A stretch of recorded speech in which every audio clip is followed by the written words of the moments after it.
Existe um ato de transgressão que é descrito na Bíblia como o pecado imperdoável. Essa designação surge nos evangelhos sinópticos, onde se encontra em um dos capítulos mais impactantes de toda a Escritura, o capítulo 12 de Mateus. Este capítulo desvela um pecado que é caracterizado pela ausência de perdão, tanto nesta vida quanto na vida futura. Muitos indivíduos ficam ansiosos e angustiados, questionando se já cometeram essa desobediência. É alarmante o número de pessoas preocupadas por terem cometido o pecado imperdoável. Você se surpreenderia com a quantidade de indivíduos que vivem com o temor constante de tê-lo cometido. Uma observação que fiz é que muitas pessoas não compreendem exatamente o que constitui o pecado imperdoável. Para esclarecer, o pecado imperdoável não se limita à idolatria, assassinato, perversão, adultério ou ações similares mencionadas nas Escrituras. É muito mais complexo do que isso. Em Mateus, capítulo 12, versículo 22 ao 34, vemos um exemplo disso quando levaram a Jesus um homem cego e mudo, possuído por demônios, e ele o curou, fazendo-o falar e enxergar. As multidões ficaram maravilhadas e começaram a questionar se ele seria o filho de Davi. Quando os fariseus ouviram isso, declararam: "Esse homem só expulsa demônios pelo poder de Belzebu, o príncipe dos demônios."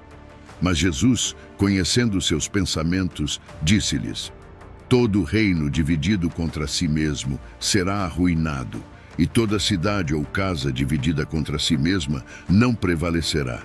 Se Satanás expulsa Satanás, está dividido contra si mesmo. Como então seu reino subsistirá? E se eu expulso demônios pelo poder de Belzebu, por quem os filhos de vocês os expulsam? Portanto, eles se tornarão seus próprios juízes. Mas se eu expulso demônios pelo poder do Espírito de Deus, então o reino de Deus já chegou até vocês. Ou como alguém pode entrar na casa de um homem forte e saquear seus bens, a menos que primeiro amarre o homem forte? Somente então ele pode saquear sua casa.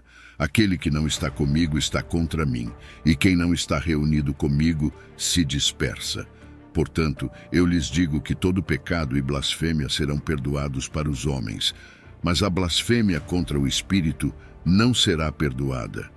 Qualquer pessoa que fale contra o Filho do Homem será perdoada, mas quem falar contra o Espírito Santo não será perdoado, nem nesta era, nem na era futura.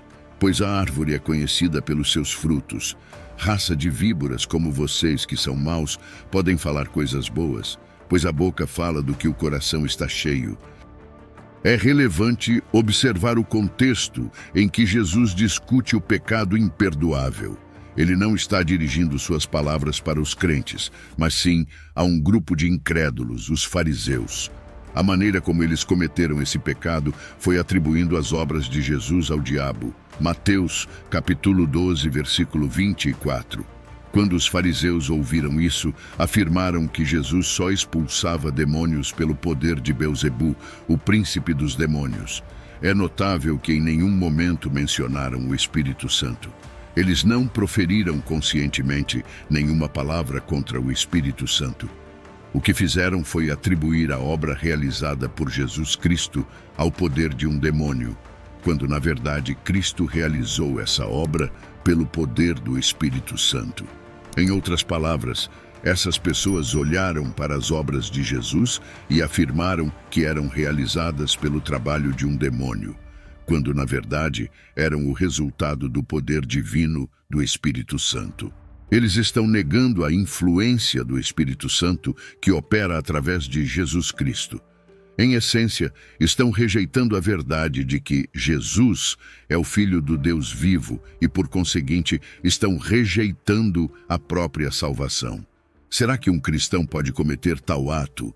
A questão é, um cristão renascido pode se afastar a ponto de olhar para as obras de Jesus e afirmar que são realizadas pelo diabo? A resposta é não. Portanto, um cristão não pode cometer o pecado imperdoável. Aqueles que o cometem não se preocupam se o fizeram ou não. pois veem as obras de Jesus como malignas. Não há necessidade de temer se você, como cristão, cometeu esse pecado. Aqueles que o cometem não demonstram arrependimento por suas ações. Eles agem com total consciência do que estão fazendo. As pessoas que se voltam para Jesus Cristo com fé não são capazes de cometer esse pecado, pois reconhecem quem Ele é e entendem que Ele é o caminho para Deus. O que eu quero que você entenda desta mensagem é que Deus é misericordioso e pode perdoar seus pecados, não importa o que você possa ter feito no passado. Não viva com medo de ser condenado ao inferno. Deus é um Deus perdoador. Confesse seus pecados hoje, e Deus irá perdoá-lo hoje. Como diz em Mateus, capítulo 12, versículo 31. Por isso eu vos digo, todo tipo de pecado e blasfêmia serão perdoados para os homens, mas a blasfêmia contra o Espírito Santo não será perdoada. Cada pecado que você cometeu em sua vida pode ser perdoado. Se algo do seu passado ainda o assombra, confesse seu pecado hoje e deixe de viver no passado. Você está se culpando por um pecado que Deus já perdoou. Avance com sua vida. Pare de reviver o passado. Deus já te perdoou. Pare de carregar essa culpa. Pare de sentir o peso do inferno sobre você. Deus, por sua própria natureza, é misericordioso. Não deixe o espírito de condenação se apossar de você. Uma coisa que aprendi ao longo dos anos como cristão é que o diabo reconhece se você realmente nasceu de novo na fé. Ele não pode fazer nada para impedir sua entrada no céu, mas pode tentar tornar sua vida miserável ao alimentar o espírito de condenação. Muitos crentes experimentam um profundo senso de culpa por seus pecados, como se suas transgressões fossem tão graves que não pudessem ser perdoadas.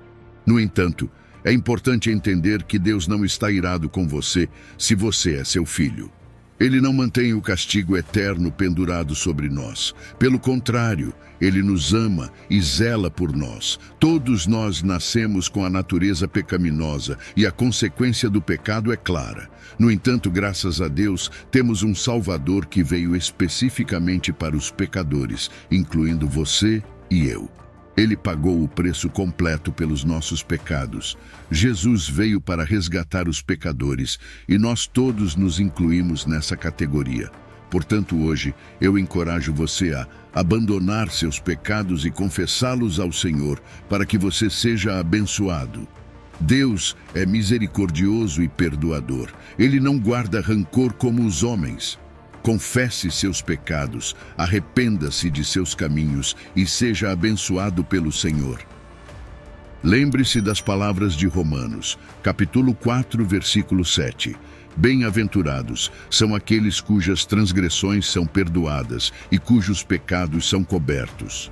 Quando Deus perdoa seus pecados, no momento em que você é salvo, você é completamente perdoado. Que você seja abençoado pelo Senhor. Seus pecados foram perdoados. Uma verdade que deveria encher você de alegria a ponto de querer gritar dos telhados. Deus não vai resgatar seus pecados e usá-los contra você. Ele não irá chantageá-lo com suas transgressões. Quando Deus perdoa, Ele esquece e cancela a dívida. Cristo assumiu o custo dos nossos pecados, porque a consequência do pecado precisava ser paga. Mas graças a Cristo, você está perdoado. Você não sente gratidão por ter sua ficha limpa e seus pecados perdoados? Pense em todas as suas falhas e saiba que cada uma delas foi perdoada. Bem-aventurados são aqueles cujas transgressões são perdoadas e cujos pecados são cobertos. Sua morada é na glória, sua cidadania está nos céus e seu nome está registrado no livro da vida do Cordeiro. Você foi selado pelo Espírito Santo de Deus até o dia da redenção. Você está perdoado. Você é parte de uma geração escolhida, um sacerdócio real, uma nação santa. Você pertence a Ele e Ele a você. Enquanto seus pais ou cônjuges podem hesitar em perdoá-lo por seus erros, não é reconfortante servir a um Deus que não o julga com base nas ações de outras pessoas? Como está escrito em 1 João, capítulo 1, versículo 9, Se confessarmos nossos pecados, Ele é fiel e justo para nos perdoar e nos purificar de toda injustiça. Sua família pode escolher lembrar seu passado para sempre, mas graças a Deus você está perdoado.